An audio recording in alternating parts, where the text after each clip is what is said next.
Goeiemôre, dit is Donderdag, die 8de Januarie 2026 en ek groet julle hartlik hier vanaf die walle van die Groot Rivier. Vanaand om 7 uur is dit bosberaad tyd en dan gesels ons weer lekker saam oor alles en nog wat.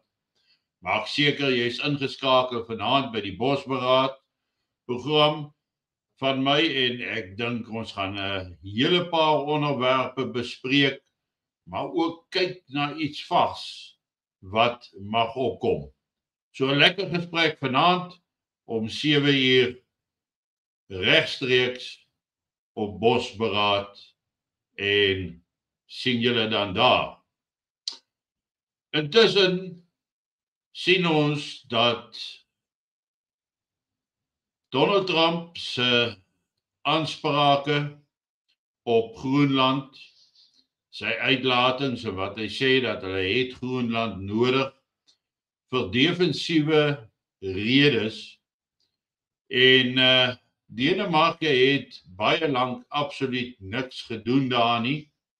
Dis onder hulle beheer en bestuur, maar daar is geen werklike ekonomiese ontwikkeling, investering wat plaasvind in Groenland nie. Dis ook aan die een kant te verstaan, want Groenland se totale bevolking is maar 57.000 mense. En julle sal onthou dat kort nadat Donald Trump ingehuldig is, het sy vliegtuig oorgevlieg Groenland toe. Was ek dink Don Junior aan boord gewees.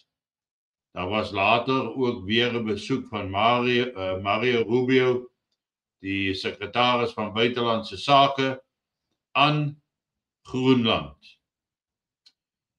Dit is nou weer herhaal die proses, die aansprake dat Groenland moet na Amerika toe kom en dit het opnuut 'n golf van reaksie deur die wêreld gehad.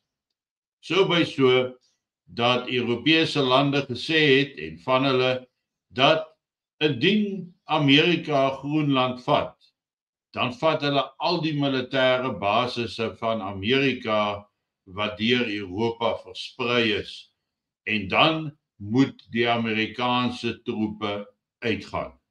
Ek dink dis 'n baie meer dapper uitlating wat hierdie persoon gemaak het of hierdie leier gemaak het dat Amerika dit moet verlaat, want dan is Europa totaal en al blootgelê. En sou Amerika dan Europa moet verlaat met hulle troepe, hulle basisse word gekonfiskeer en daarmee saam hulle toerusting en alles wat daar is, moet ons verwag dat Amerika homself van die NAVO organisasie gaan onttrek, die Noord-Atlantiese Verdragsorganisasie. Maar die Groenland inwoners, sowel as Denemarke, het nou 'n baie dringende vergadering met Marco Rubio aangevra oor hierdie hele kwessie. Intussen sien ons dat Kanada het aangekondig dat hulle nou 'n konsulaat gaan oopmaak in Groenland.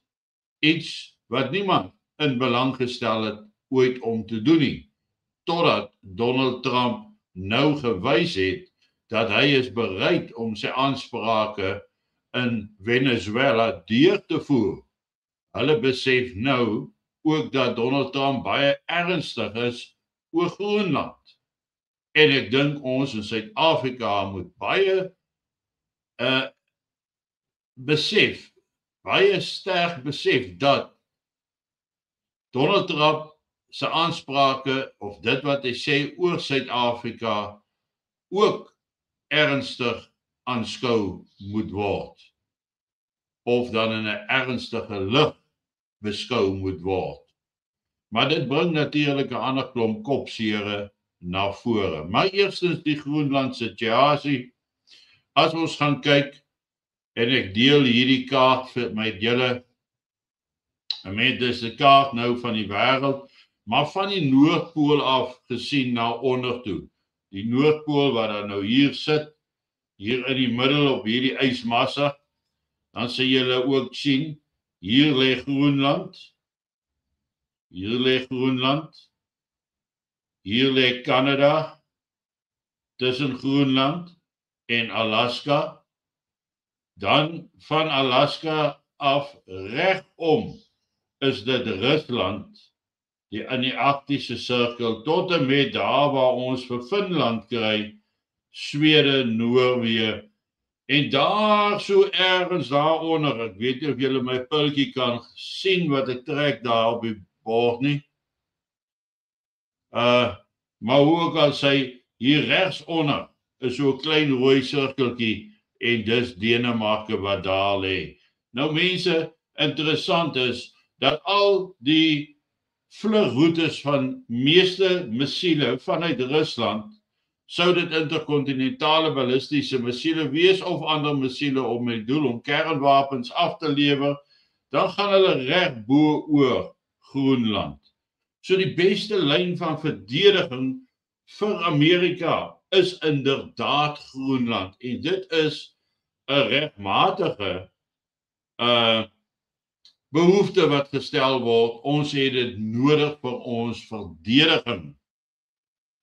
Groenland sal 'n beslissende rol speel, want jy kan jou missiele, jou anti-missiele daar opstel om enige missiel te probeer aanval wat na jou kant toe kom om hom af te skiet.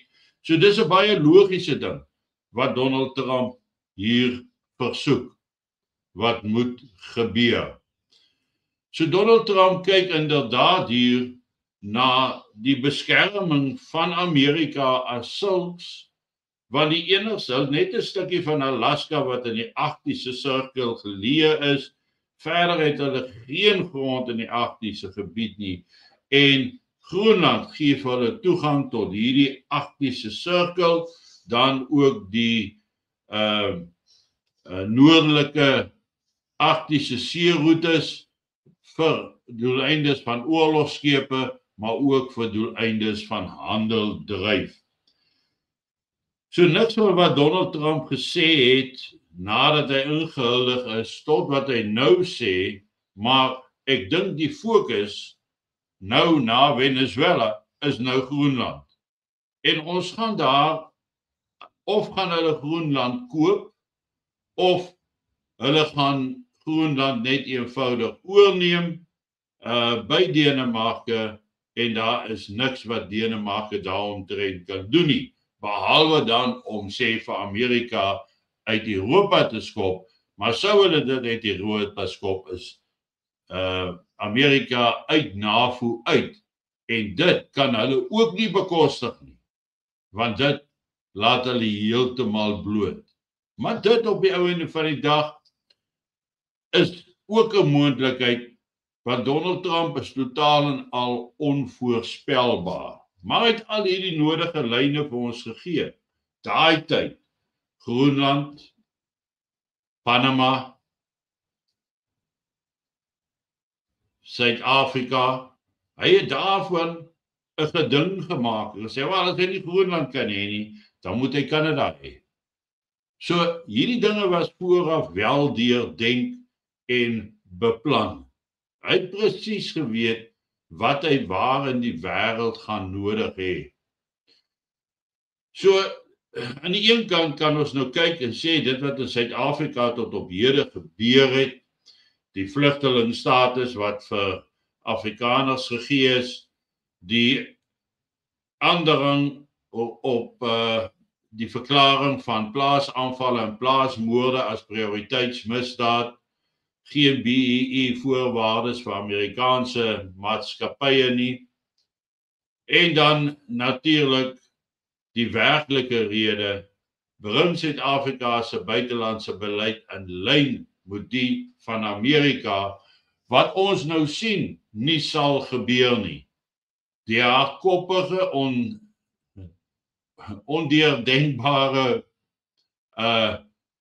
regering van ons wat nie behoorlike ontledings kan doen, nie behoorlik besef waarmee hulle te doen het nie, gaan voort met hulle retoriek dat hulle sal nie hulle laat boelie deur 'n land soos Amerika nie. Tog boelie Amerika lande wat baie groter en sterker is as Suid-Afrika, soos dan byvoorbeeld Venezuela, wat strategies geleë is, interessant genoeg, ten opsigte van die Panama Kanaal. So as 'n klomp geopolitiese goed wat 'n mens aan moet dink wanneer jy na Donald Trump luister.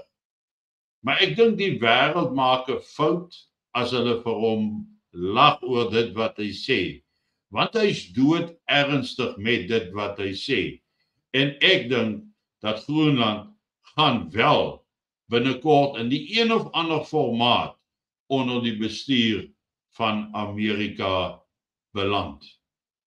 Wat in Suid-Afrika gaan uitspeel is onvoorspelbaar. Ons het geen idee nie. Maar ek dink dit raak by die dag vir ons duideliker dat Amerika nie Suid-Afrika se hardkoppigheid gaan duld nie. En dat hy op ander maniere vir Suid-Afrika baie hard gaan slaan.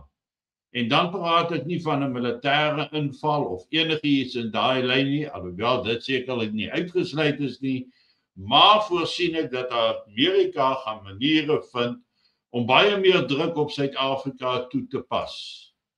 En hoe meer lande nou in lyn kom met dit wat Amerika wil hê, hoe makliker gaan dit wees om Suid-Afrika te beïnvloed en om sy doelwit in Suid-Afrika te bereik. En ek dink dis waarna die ANC behoort te kyk of te dink en te begin wonder oor wat gaan hulle doen en hoe gaan hulle dit doen. Onthou egter net dat in alle krisisse wat ontstaan, is daar geleenthede. Ons moet dus aanvaar dat indien daar groter druk op Suid-Afrika toegepas gaan word, daar ook meer geleenthede vir ons na vore kom. En wat daai geleenthede gaan wees, is waar jy jouself bevind. Hoe goed is jy reg op dit wat gaan kom? Is jy gereed daarvoor? En is jy reg om te kan reageer wanneer daai geleentheid homself voordoen?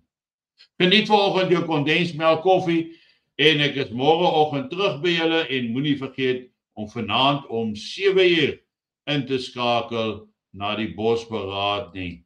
Ons is regstreeks om 7:00.